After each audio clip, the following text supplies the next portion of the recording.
नमस्कार दोस्तों, आप सभी का स्वागत है हमारे YouTube चैनल एग्जाम नॉलेज। तो चलिए फिर आज हम शुरुआत करते हैं। आज जो हमारा होगा टॉपिक करंट अफेयर, यानी कि 17 अप्रैल का करंट अफेयर। तो चलिए आप सब लोग हमारे साथ जुड़े रहिए शुरू से और अंत तक, क्योंकि आज का भी दिन, आज का जो करंट अफेयर आपके लिए बहुत ही महत्वपूर्ण है।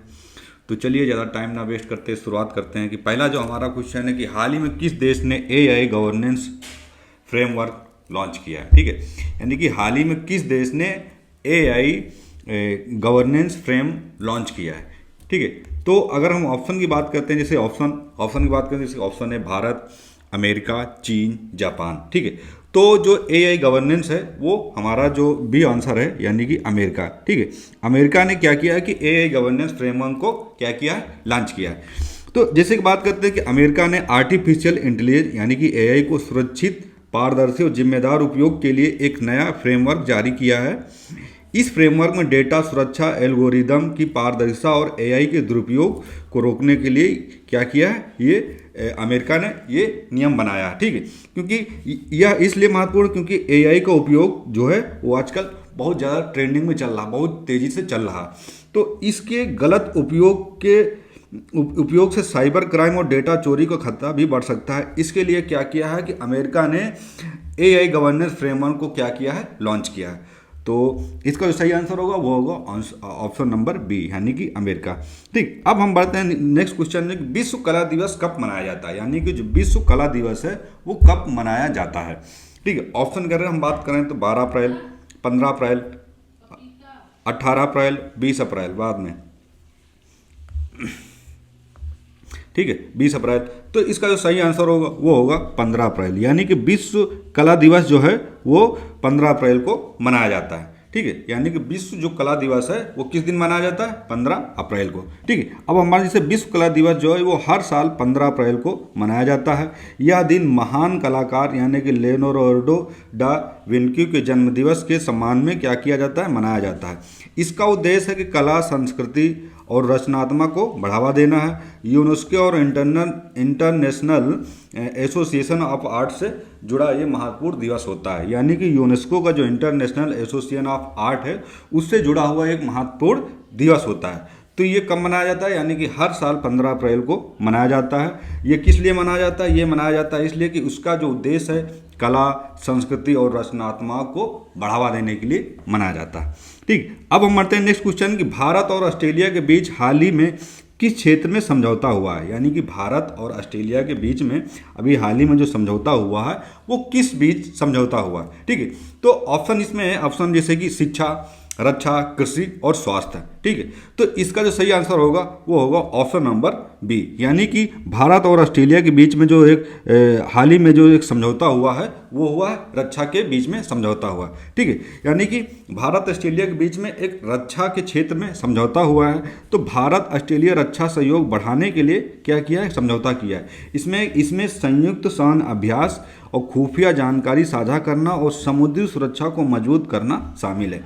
यानी कि क्या है कि ऑस्ट्रेलिया और भारत ने इस समझौते के लिए क्या किया है कि जो इनमें संयुक्त सैन्य अभ्यास किया जाएगा और जो खुफिया जानकारी है वो एक दूसरे देश को क्या करेंगे, साझा करेंगे, जिससे समुद्री सुरक्षा को और मजबूती मिलेगी।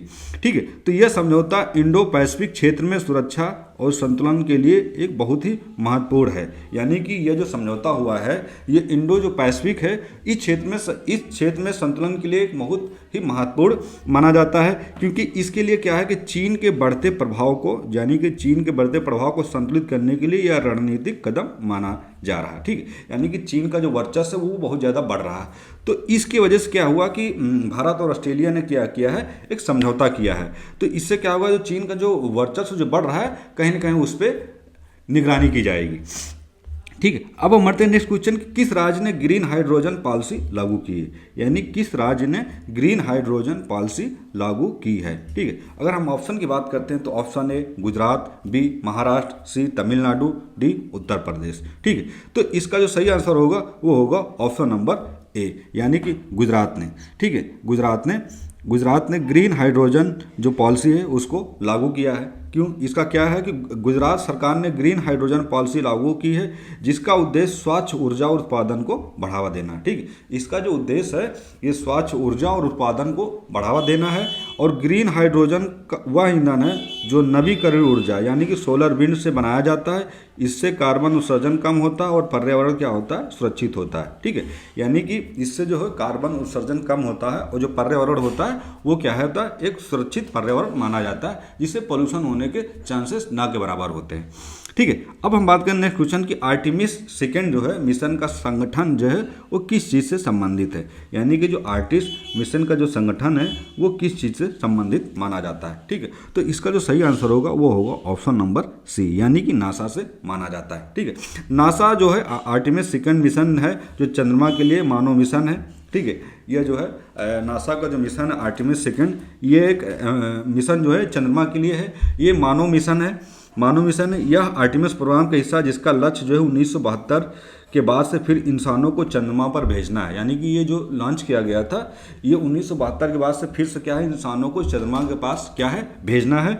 और इसमें जो होगा अंतरिक्ष यात्री यानी कि अंतरिक्ष यात्री जो होंगे चंद्रमा की परिक्रमा करेंगे। इससे लैंडिंग के बाद आर्टिमिस थर्ड में होगा।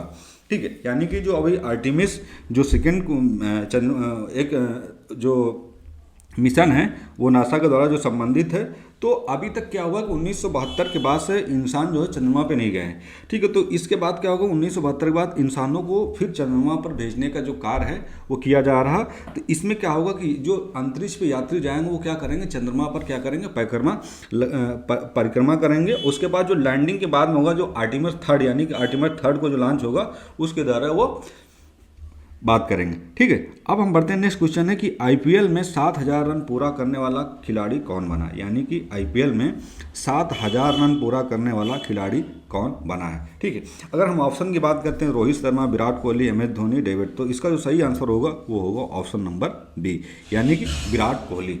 ठीक है, कौन होगा, विराट कोहली। तो विराट कोहली जो हैं वो 7000 रन पूरा करने वाले आईपीएल के खिलाड़ी बन गए हैं। अगर इनकी बात करें तो विराट कोहली आईपीएल इतिहास के सबसे सफल बल्लेबाजों में से एक थे। उन्होंने 7000 रन पूरा करने के बाद एक नया रिकॉर्ड बनाया है। वो आरसीबी यानी कि रॉयल चैलेंजर बेंगलोर टीम के एक प्रमुख खिलाड़ी हैं।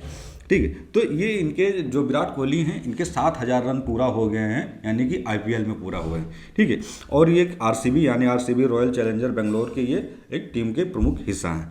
ठीक है, अब हम बढ़ते हैं नेक्स्ट क्वेश्चन कि आईएमएफ का मुख्यालय कहाँ पर है। जो आईएमएफ है इसका मुख्यालय कहाँ पर है, तो बात करते हैं जैसे कि New York, Washington DC, Geneva, Paris. इसका जो सही आंसर होगा वो होगा ऑप्शन नंबर बी, यानी कि वाशिंगटन डीसी में आईएमएफ का मुख्यालय होता है। आईएमएफ क्या होता है, तो आईएमएफ जो होता है वो इंटरनेशनल मॉनेटरी फंड होता है, यानी कि यहाँ से किसी भी कंट्री को क्या किया जाता है, फंड दिया जाता है। तो ये आईएमएफ जो होता है इसका जो मुख्यालय है वो वाशिंगटन डीसी में है। इसका मुख्यालय जो अमेरिका के वाशिंगटन डीसी में स्थित है। आईएमएफ की जो स्थापना हुई थी वो 1944 में हुई थी, ब्रिटेन वुड्स कॉन्फ्रेंस के दौरान हुई थी। ठीक, इसकी जो स्थापना है वो 1944 में हुई थी। ठीक, 1944 में हुई थी। किसके, तो ब्रिटेन वुड्स जो कॉन्फ्रेंस हुआ था उस दौरान इसकी स्थापना हुई थी। ठीक है, इसका जो काम है ये जो वैश्विक यानी कि जब किसी देश में महामारी का दौर या ऐसे कुछ स्थिति आती है तो ये उस दौर में किसी भी कंट्री की मदद करती है, यानी कि इंटरनेशनल फंडिंग करती है। ठीक है, तो इसका जो काम है एक वैश्विक आर्थिक स्थिरता बनाए रखना और देशों को आर्थिक सहायता देना, यानी कि जो वैश्विक आर्थिक जो स्थिरता है उसको बनाए रखना और देशों को क्या करता है, आर्थिक सहायता के रूप में फंड देता है। ठीक है, तो ये कौन देता है, ये देता है आईएमएफ यानी कि इंटरनेशनल मॉनेटरी फंड, जो अमेरिका के वाशिंगटन डीसी में स्थित है। ठीक, इसकी जो स्थापना हुई थी वो 1944 में हुई थी। ठीक है, अब बढ़ते हैं नेक्स्ट क्वेश्चन कि डिजिटल युआन यानी E7 किस देश से संबंधित है। जो डिजिटल युआन है वो किस देश से संबंधित है। अगर हम बात करते हैं ऑप्शन की, तो ऑप्शन है भारत, चीन, अमेरिका, रूस। ठीक है, तो इसका जो सही आंसर होगा वो होगा ऑप्शन नंबर सी, यानी कि चीन। चीन ने क्या किया कि डिजिटल करेंसी CNY को लॉन्च किया है, जिससे डिजिटल युआन कहा जाता है। ठीक है, ये सेंट्रल बैंक डिजिटल करेंसी यानी कि CBDC का एक उदाहरण है ठीक, इससे क्या होगा, कैशलेस इकोनॉमी को बढ़ावा मिलता है और ट्रांजैक्शन अधिक पारदर्शी होते हैं। तो भारत भी क्या है, ई रूपी, डिजिटल रूपी पर काम कर रहा है। ठीक है, यानी कि भारत भी इस चीज़ पे क्या है, काम कर रहा है। किस पे काम कर रहा है, ई रूपी, डिजिटल ई रूपी पे भारत भी क्या कर रहा है, काम कर रहा है। तो ये चीज़ आप याद रख लेना। ठीक है, अब हम बढ़ते हैं नेक्स्ट क्वेश्चन कि राष्ट्रीय अग्निशमन सेवा दिवस कब मनाया जाता है, यानी कि जो राष्ट्रीय अग्निशमन सेवा दिवस है वो कब मनाया जाता है। ठीक है, अगर ऑप्शन की बात करें 10 अप्रैल, 12 अप्रैल, 14 अप्रैल और 17 अप्रैल। ठीक है, तो ये इसका जो सही आंसर होगा वो होगा ऑप्शन नंबर सी, यानी कि 14 अप्रैल को क्या है, वो राष्ट्रीय अग्निशमन की जो है वो स्थापना दिवस मनाया जाता है। ठीक है, तो भारत में 14 अप्रैल को नेशनल फायर सर्विस डे मनाया जाता है। ये चीज़ याद रखना, ऐसे एग्जाम में क्वेश्चन आते हैं। ठीक है, कि फायर सर्विस दिवस कब मनाया जाता है, डे पूछ लिया जाता है। ठीक है, तो भारत में हर साल 14 अप्रैल को नेशनल फायर सर्विस डे मनाया जाता है। ठीक है, तो यह जो था 1944 के बॉम्बे एक्सप्लोजन में 1944 में शहीद हुए अग्निशामकों की याद में मनाया जाता है। यानी कि जो 1944 में शहीद हुए अग्निशामकों की याद में ये 14 अप्रैल को मनाया जाता है। तो इस दिन क्या है, अग्नि की सुरक्षा के प्रति जागरूकता बढ़ाई जाती है। ठीक है, यानी अग्नि के प्रति जो होती है उसकी सुरक्षा की जागरूकता बढ़ाई जाती है, तो इसलिए ये 14 अप्रैल को हर साल मनाया जाता है। अब हम बात करते हैं कि हाल ही में गूगल ने किस क्षेत्र में नया AI चैट बॉट लॉन्च किया है, यानी कि हाल ही में गूगल ने किस क्षेत्र में नया AI चैट बॉट लॉन्च किया है।